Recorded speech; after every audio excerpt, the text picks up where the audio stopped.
Ok, vamos a aplaudir para recibir la palabra. Gloria sea el nombre del Señor. Aplauda con gozo, con alegría, con ganas, Jorge, con ganas. Bueno, esta es nuestra primera clase acerca de lo que es los principios de autoridad. Escuche, vamos a comenzar confrontando con esta información que voy a dar. Présteme mucha atención.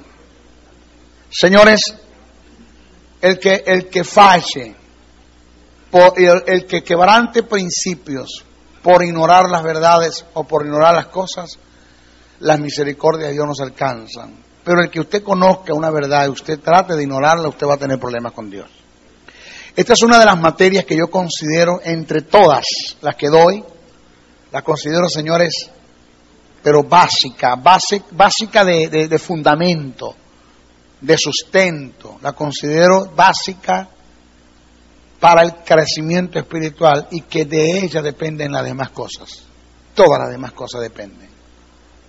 ¿Qué tiene que ver con la autoridad? Vamos a buscar en el libro de Juan, capítulo 19, verso 10 al 11, por favor. Busquemos en el Evangelio de Juan, sí, capítulo 19, verso 10 al 11. Dice, entonces le dijo Pilato, hablando con Jesús, ¿a mí no me hablas? ¿No sabes que tengo autoridad para crucificarte y que tengo autoridad para soltarte? Respondiendo Jesús, ninguna autoridad tendrías contra mí si no te fuese dada de arriba. Por tanto, el que a ti me ha entregado mayor pecado tiene. El texto no dice pecado, dice mayor condenación tiene. Mire, cuando usted analiza la vida de Jesús en los evangelios, usted se va a dar cuenta que su vida, su ministerio, todo se regía por autoridad. Todo.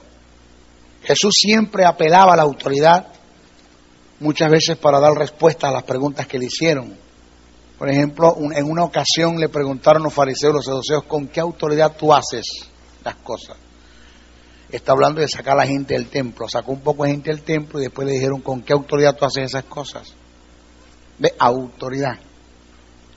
Jesús le dijo, yo les voy a hacer a ustedes una pregunta. Si ustedes me la responden, entonces yo le doy respuesta a la que ustedes me hicieron.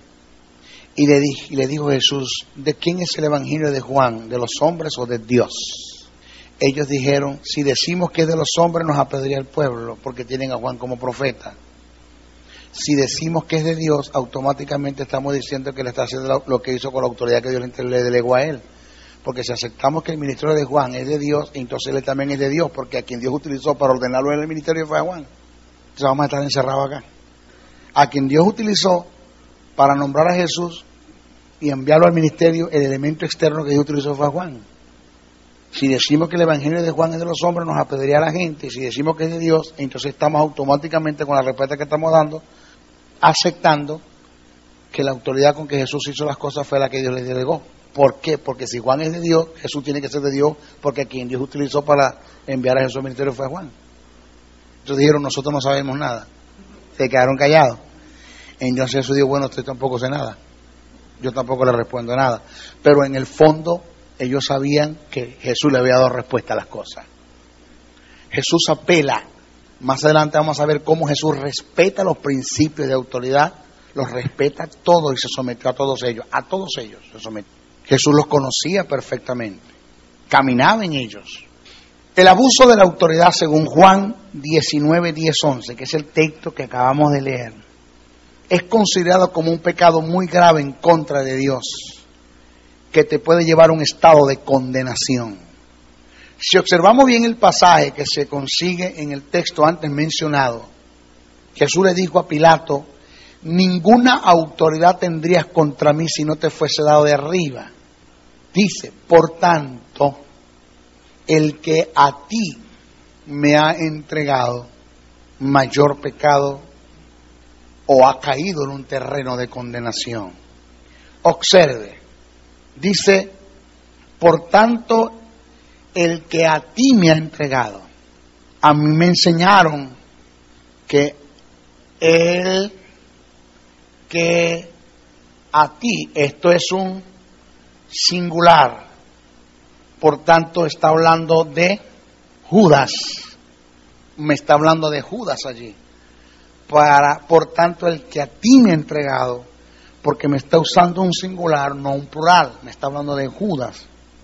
Resulta que cuando tú analizas la hilación de pensamiento, Jesús no está hablando de Judas, allí está hablando del Sanedrín. Porque Jesús usa el singular, porque Jesús está hablando del Sanedrín como cuerpo, como una institución. ¿De quién se refiere Jesús del Sanedrín?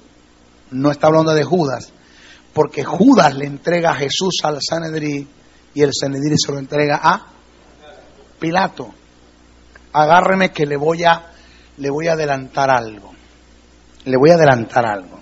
Las cosas en Dios, mi lindo, son tan precisas y tan concisas y tan exactas y tan medidas que no hubo un principio que estuviese en la palabra escrita que Jesús quebrantó y que Dios quebrantó.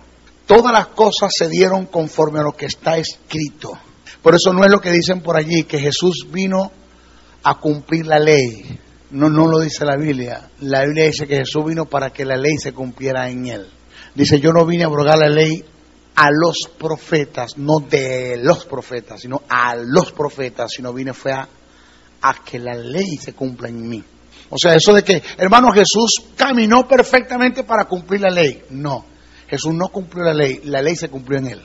Era la mayor responsabilidad, todavía era de Jesús, no caminar conforme a la ley, sino caminar conforme a lo que Dios estableció para que la ley se cumpliera en él. Esto está escrito en el libro de la ley. Hoy se han cumplido estas palabras en mí. No, hoy yo he cumplido esta palabra. No, hoy esta palabra se cumplió en mí. Estaba autorizado, pastor. Era una orden de Dios. Estaba constituido por Dios que quien debería presentar el cordero e inmolado para el sacrificio era el sumo sacerdote. Y el sumo sacerdote pertenecía a la familia de Leví, y de allí se compone lo que de ahí sale lo que llaman el Sanedrín, que se compone de fariseos, saduceos, ancianos, intérpretes de la ley, doctores de la ley, escribas, que los escribas eran los doctores de la ley, porque los escriba era el tipo que por causa de vencerse el papel, el pergamino, el papiro, por causa de vencerse, él hacía escrito sobre escrito, pasaba esto para acá, esto lo pasaba para allá. Entonces era tanto lo que escribían que se aprendieron la ley a la letra y pasaron a ser doctores de ella, pasaron a ser intérpretes de la ley. Los escribas pasaron a ser intérpretes de la ley, porque tomaron tanta autoridad, porque conocían tal como estaba escrito, pero literalmente no conocían el sentido de ella, sino lo literal. Por eso eran indolentes y misericordia, aplicaban lo que estaba escrito como así lo leyeron para escribirlo en otro papel, y así lo aprendieron, y no se fueron al espíritu de la ley, sino que se fueron a la letra. ¿Ya?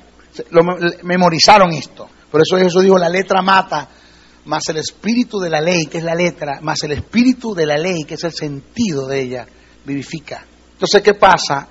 Que no podía ser, no había nadie tenía autoridad para presentar el cordero ante Dios. Tenía que ser el Sanedrín. La máxima representación de la autoridad de Dios en esos tiempos era el Sanedrín. El Sanedrín, explico, agarra a Jesús y se lo presenta, Judas agarra a Jesús y se lo entrega al Sanedrín. El Sanedrín le entrega a Jesús a Pilato, pero Dios tenía que hacer que Pilato desistiera de la autoridad que tenía sobre Jesús, porque si es Pilato el que manda a crucificar a Jesús, entonces quien está presentando el cordero es un gentil, y tenía que ser el Sanedrín quien presentara el cordero. Entonces Dios pone sueño en la mujer de Pilato para que le digas, no tengas nada contra este hombre, no te metas con él, evade tu responsabilidad. Entonces cuando Pilato se lava las manos diciendo, ninguna autoridad tengo sobre este hombre, y le delega la autoridad sobre Jesús al Sanedrín, cumpliéndose el principio y siendo el Sanedrín el que presenta al Cordero de Dios ante el sacrificio, y no se dieron cuenta que ellos siendo la máxima representación de la autoridad de Dios y la única autoridad que había para presentar al Cordero, no se dieron cuenta que sin querer presentaron al último Cordero ante Dios. ¿Aló? ¿No se dieron cuenta de eso? Entonces cuando tú dices, ahora entiendo por qué Pilato se lavó las manos. O sea, todo lo que está en la Biblia tiene un sentido. Pilato se lava las manos porque Dios pone un sentido en la mujer de Pilato en el sueño, que le diga a Pilato que no tenga nada que ver con este hombre. Pilato se lava las manos, desiste de la autoridad, entonces le delega autoridad al Sanedrín sobre Jesús. Entonces cuando el Sanedrín, por la autoridad que tiene sobre Jesús, lo presenta ante Dios como el Cordero, y el sacrificio tiene valor para Dios. Si no pasa eso, lo presenta Pilato, y el sacrificio no tiene valor para Dios, porque es un gentil que lo está presentando. Fíjese cómo Dios trabaja.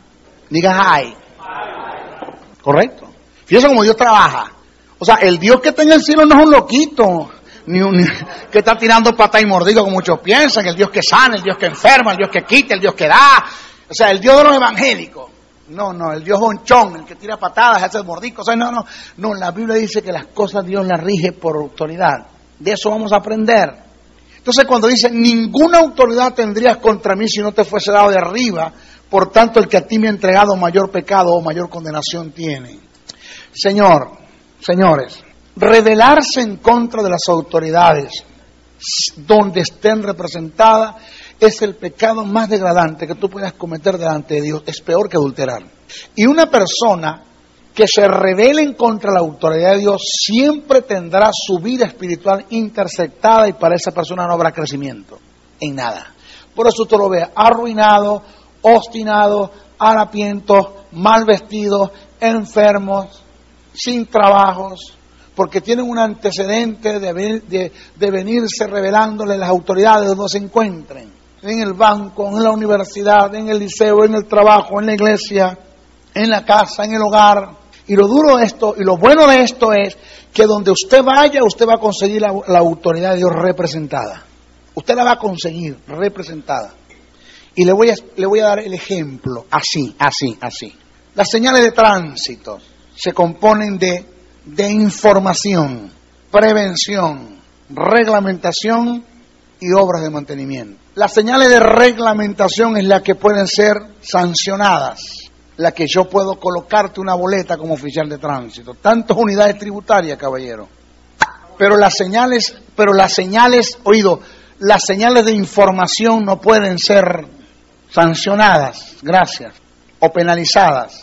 Pero tampoco pueden ser penalizadas ni sancionadas las señales de... la otra, wow, se me va pues. No. La de prevención. Tampoco pueden ser sancionadas la prevención. ¿Por qué? Porque la de prevención, si no le paras, ella te va a cobrar la sanción. Curva peligrosa, no le pares, te vas para el barranco. ¿Cuál es el problema? Ella misma te va a cobrar la sanción. No le paras, te vas para el barranco. ¿Ya? Así son los principios de Dios. Cuando tú los quebrantas, ellos mismos te van a sancionar. Vas a tener consecuencias por eso. Óyeme, y ni siquiera Dios puede hacer algo por ti. Porque Dios no quebranta sus propios principios. Él estableció los principios para que tú los vivas, los quebrantes y vas a tener consecuencias negativas, que ni siquiera Él puede hacer algo por ti. Porque hay un diablo que está pidiendo sus derechos y que está reclamando sus derechos. Él me quebrantó un principio, tú no lo puedes cubrir. Déjalo que se mate, dice Dios, no puedo hacer nada por él. Puedes hasta perder la vida por violar una ley, por quebrantar un principio. Tú pasas o desapercibes una luz roja en un